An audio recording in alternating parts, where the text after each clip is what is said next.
परवेश वर्मा को समर्थकों ने कंधे पर उठा लिया और वो अपने हाथ में पार्टी का झंडा लहरा रहे हैं लेकर के।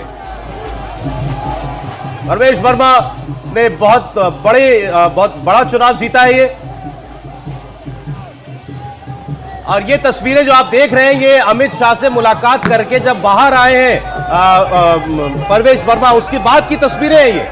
मुलाकात के बाद की तस्वीरें, मिलने के बाद खुशी और बढ़ गई है लगता है। बड़ी माला। ये चुनाव पूरा का पूरा अमित शाह ने लड़ा था। पहले भी इस पर चर्चा की कि अमित शाह दिल्ली के चुनाव, लेकिन यहाँ पर जिस तरह का जुलूस, विजय जुलूस, अमित शाह से मुलाकात करके आते हैं, मुलाकात करने के बाद ये विजय जुलूस निकालते हैं और लोग कंधों पे उठा लेते हैं, हाथ में पार्टी का झंडा है, तो ये कुछ और भी संकेत दे रहा है।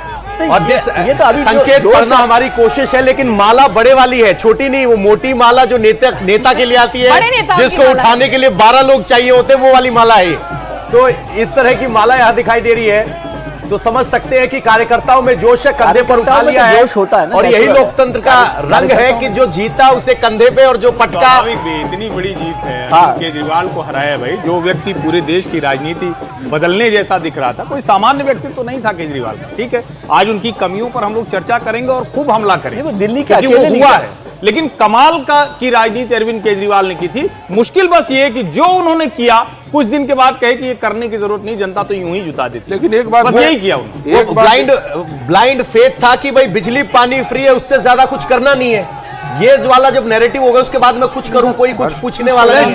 डेटा की कहानी कुछ और भी है, उस पर भी हम बात करेंगे। लेकिन अभी तस्वीरें, क्योंकि परवेश वर्मा इस बार मैन ऑफ द मोमेंट है, तो इसलिए जरा उनकी बात करना जरूरी है। चेहरे पर एकदम काम कंपोज है और कॉन्फिडेंट जो बॉडी लैंग्वेज उनका शुरू से था। आप देखिए कि जब आप इतने बड़े हैवीवेट से लड़ने के लिए जाते हैं, कहाँ एक वो है और पूरी बीजेपी है, और उनके खिलाफ आप उतरे हुए हैं मैदान में, तो वो संयम उन्होंने लगातार बनाए रखा। और अभी भी देखिए कि किस तरह का उनके, देखिए कोई कहेगा कि पार्टी जीती, पार्टी के सिंबल को वोट पड़ता है। आप चुनाव जो आदमी लड़ रहा होता है उसको बहुत कुछ करना होता है।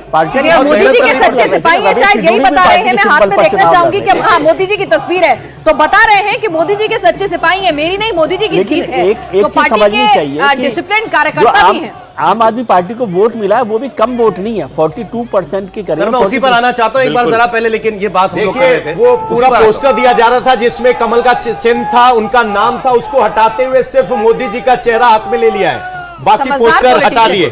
समझदार नेता है, जानते हैं, तो समझते हैं। नहीं, और सब कौन सा झंडा लेना है, कौन सा पोस्टर पकड़ना है। मोदी तो सबसे बड़ा है ही है ना, इसमें कोई वो प्रवेश वर्मा कहें ना कहें, लेकिन जो भरोसा कोई करेगा वो तो ब्रांड मोदी पर ही करेगा ना। प्रधानमंत्री मोदी ने एक शब्द का इस्तेमाल किया, आपदा।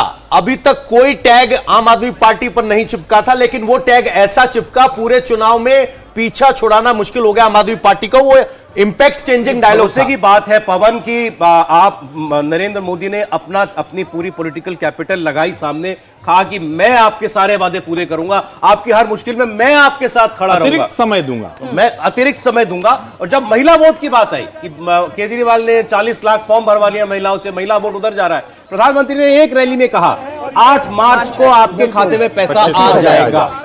ये गारंटी है एक आदमी की, और वो क्रेडिबिलिटी है कि मुझे प्रधानमंत्री कह रहा है 8 तारीख को पैसा। एक और बात, तो सौरभ जी ये मैं कह रहा हूं कि सबको बात ये करना चाहिए कि 2 से 3 साल के भीतर Yamuna river front, Sabarmati river front जैसा होगा, ये याद भी दिलाते रहना है, क्योंकि मोदी जी ने कहा है कि इसको बदल साल, उन्होंने 3 साल का समय मांगा है, तो हम लोग चलेंगे वहां आराम से। ये जो नाक दबा के यमुना से गुजरते हैं, तो इससे अब बच जाएंगे। सर, ये 3 साल बाद बात करिएगा। अभी मैं ये कहता हूँ कि जो अरविंद केजरीवाल साहब जो विक्टिम कार्ड खेल रहे थे नरेंद्र मोदी के खिलाफ, कि ये सरकार हमें नहीं करने देती है, नहीं करने देती है, उस विक्टिम कार्ड को शायद जनता ने ये समझा कि इस बार भी आ जाएंगे तो फिर वही झगड़ा चलेगा।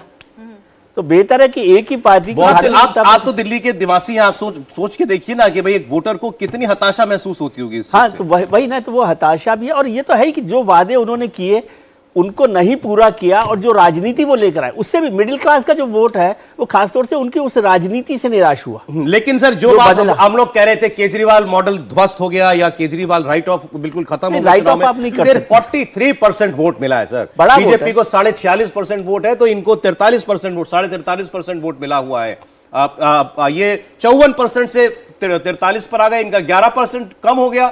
बीजेपी 38% से 6% बढ़ गई। 46% पर पहुंच गई है, उसका 8% उसका वोट बढ़ गया है। जो बात हम लोग लगातार करते थे, वही वोट जो विधानसभा और लोकसभा में इधर-उधर होता है, हम लोग करते बीजेपी ने उसको होल्ड कर लिया। अपने पास काफी इंपॉर्टेंट बात थी जिस पर हम चर्चा लेकिन केजरीवाल का अपना वोट चला गया, ऐसा बिल्कुल नहीं, ऐसा नहीं है, बिल्कुल भी नहीं है। और वो उन्होंने मजबूती से उसको खड़े रखा। साफ दिख रही हैं। एक तो ये कि अरविंद केजरीवाल विपक्ष के नेता के तौर पर दिल्ली में कैसे व्यवहार करेंगे, हालांकि वो सदन के भीतर नहीं होंगे, तो सदन के भीतर से कैसे वो विपक्ष के नेता के तौर पर व्यवहार करेंगे, क्योंकि अरविंद ने विपक्ष की राजनीति की ही नहीं, हमेशा सत्ता में रहे, नंबर 1। नंबर 2, ये भाजपा के लिए बड़ी चुनौती ये है कि वो तो ठीक है, मोदी जी ने कहा 8 मार्च को डाल देंगे 2500 रुपए, लेकिन ये जो आपको 42% का वोट शेयर है, उसमें जो बड़ी आधार जो एक कहें कि मतदाताओं की, वो कौन सी है? वो फ्रीबीज पॉलिटिक्स के साथ चलने वाली। क्या भारत को भारतीय जनता पार्टी उस पॉलिटिक्स से, जो नरेंद्र मोदी की पॉलिटिक्स से, उस तरफ ले जा पाएगी? क्योंकि अगली लड़ाई अब इसकी होनी है। अभी लड़ाई इससे आगे ये परिणाम आ गए।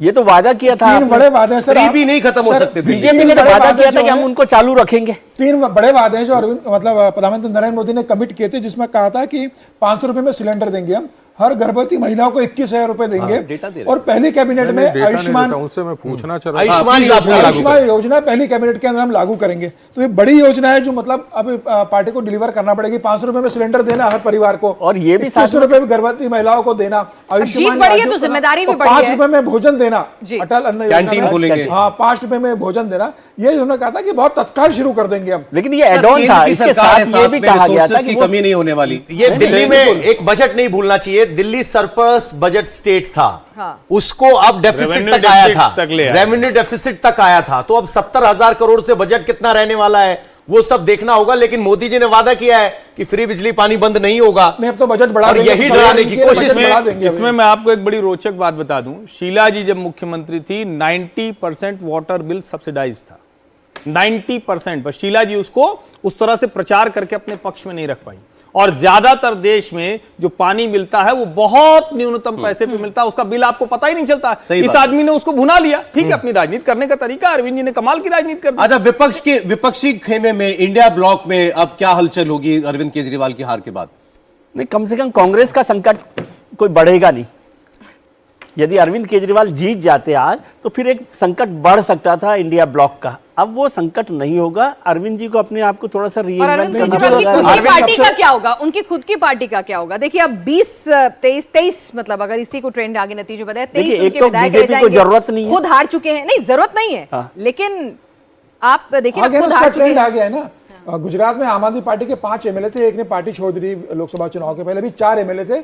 2 एमएलए के बयान आ गए सुबह कि अगर दिल्ली में आम आदमी पार्टी डिलीवर करती तो ये परिणाम नहीं आते, पार्टी को आत्ममंथन करना होगा। इसका मतलब तय है कि आम आदमी पार्टी के जो 4 एमएलए गुजरात में वो जाएंगे, और एमसीडी जो दिल्ली आम आदमी पार्टी के पास है, सबसे बड़ा तय मानो कि एमसीडी 2 महीने के अंदर अरविंद केजरीवाल के हाथ से निकल जाएगी, क्योंकि भारतीय जनता पार्टी केंद्र में भारतीय जनता पार्टी की सरकार है, प्रदेश में और दिल्ली इलेक्शन की बात नहीं कर रहे, हम दूसरी बात कर रहे हैं। जो नंबर है वो शिफ्ट हो जाएगा, एमसीडी होगी, बड़ा पार्षद का पंजाब में नुकसान होगा क्या आने वाले चुनाव में आपको?